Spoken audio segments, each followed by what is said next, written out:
तो ये समझिए दोस्तों कि इस बार की नवरात्रि है वो विशेष खास जो भी कह लीजिए वो इसलिए हो रही है क्योंकि इस नवरात्रि में 9 दिन का नहीं बल्कि 10 दिनों की तिथि हमें मिल रही है। 10 दिन की नवरात्रि हमें मिल रही है।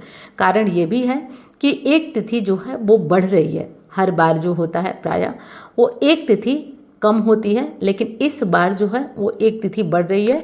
इस कारण इस तिथि के बढ़ने के कारण नवरात्रि 9 दिनों की न होकर बल्कि 10 दिनों की है और विशेष हो रही है। अब नवरात्रि में कौन सी तिथि बढ़ रही है तो देखिए दोस्तों, इस बार की नवरात्रि में तृतीया तिथि 2 दिन पड़ रही है, यानी कि 24 और 25 दोनों दिन तृतीया तिथि पड़ रही है। इस कारण ये नवरात्रि बढ़ रही है और इस नवरात्रि पर तृतीया तिथि की आराधना जो देवी हैं वो माँ चंद्रघंटा है और माँ चंद्रघंटा की आराधना 2 दिन होगी। इस कारण इस नवरात्रि को आपको 9 दिन नहीं बल्कि 10 दिन देवी की आराधना करना है, पूजना है। नवरात्रि में पारण कब करेंगे ये भी संशय की स्थिति बनी हुई है, तो स्पष्ट बताऊंगी कि पारण आपको कब और कैसे करना है। और 30 सितंबर 2025 नवरात्रि का 8वां दिन माँ महागौरी की पूजा होगी। 1 अक्टूबर 2025 नवरात्रि का 9वां दिन माँ सिद्धिदात्री की पूजा होगी। अब आते हैं नवरात्रि के पारण पर कि पारण किस दिन करना चाहिए। तो देखिए दोस्तों, कायदे से तो 2 अक्टूबर को दशहरा है और 2 अक्टूबर को ही नवरात्रि का व्रत करने वालों को पारण करना चाहिए 2 अक्टूबर को। परंतु कुछ लोग अपने मतानुसार 1 अक्टूबर को नवरात्रि का कन्या पूजन हवन करने के उपरांत पारण कर ले रहे हैं। तो आप अपने अनुसार देख लीजिए, नियम अनुसार तो 2 अक्टूबर को ही नवरात्रि व्रत के 9 दिनों का व्रत करने वाले पारण करेंगे, परंतु जो अष्टमी का व्रत कर रहे हैं जो वो 30 तारीख को रहेंगे व्रत और 1 अक्टूबर को वो पारण कर लेंगे। तो और दोस्तों, वीडियो पसंद आ रही है तो लाइक कर दीजिएगा, लाइक करने में कंजूसी मत करिएगा। और चैनल को सब्सक्राइब नहीं किया आपने तो कर लीजिए। दुर्गा से तो आप क्या करेंगी। तो देखिए दोस्तों, पीरियड्स आ गए तो इसमें किसी का बस नहीं है। आप एक काम करिए, परिवार में कोई भी सदस्य हो, पति हो, बच्चे हो, कोई हो, तो आप बस इतना कर दीजिए कि सुबह शाम माता के सामने दीपक जला दें और थोड़ा सा भोग लगा दें और थोड़ा सा कपूर का टुकड़ा तोड़कर माँ के सामने दिखा दें। उनकी आरती पूरी न भी गा पाएँ तो केवल कपूर का टुकड़ा लेके दिखा दें। उसके बाद जब आप साफ शुद्ध हो जाए तो नहा धोकर जिस विधि से पूजा करती हैं करें। अब मान लीजिए नवरात्रि के पहले ही दिन आपको ऐसा हो गया तो आप क्या करेंगे।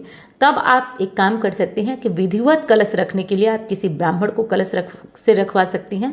बच्चे बड़े हैं तो उनसे रखवा सकती हैं, पतिदेव हैं तो उनसे रखवा सकती हैं, जिससे हमारे घर में बरकत हो।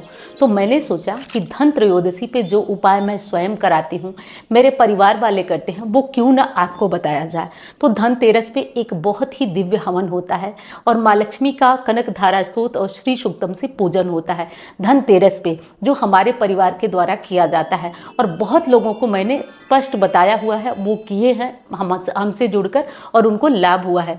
तो वही चीज़ मैं इस बार इस चैनल पे भी ले आई हूँ कि धनतेरस पे वैसे ही जब कोई काम करते हैं तो उसमें 13 गुना वृद्धि होती है।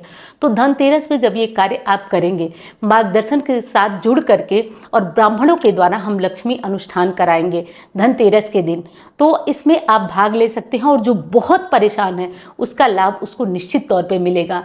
और निश्चित तौर पे मिलेगा। अगर धन की बहुत समस्या है, कर्ज बहुत ज़्यादा है, तो ये उपाय 100% असर करता है।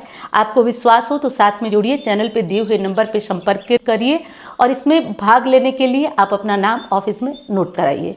यहाँ से एक धन पोटली जाता है जिसमें एक यंत्र होता है, अद्भुत चमत्कारी यंत्र होता है और उसी यंत्र उसी सामग्री से आप सभी का जीवन बदलता है। यहाँ पे मैं बोल रही हूँ, बहुत ज़्यादा लोग कमेंट कर बताएंगे कि किस तरीके से ये सामग्रियाँ जो मेरे यहाँ से श्री यंत्र गया था, शंख गई थी, बहुत सारी चीज़ें गई थी, वो किस तरह से लोगों के यहाँ चमत्कार करती हैं। तो वो पोटली जाएगी, धन पोटली, जिसमें कि सारी चीज़ें रहेंगी जो कि बंद करके रहेंगी। तो एक तो पोटली हो गई जिसमें यंत्र वगैरह सब करके और वो पैक करके आपके यहाँ जाएगी, उसको खोलना नहीं है। और दूसरी चीज़ लक्ष्मी वृद्धि लॉकेट होता है। तो देखिए, लक्ष्मी वृद्धि लॉकेट होता है जो चांदी में करके आपको जाएगा।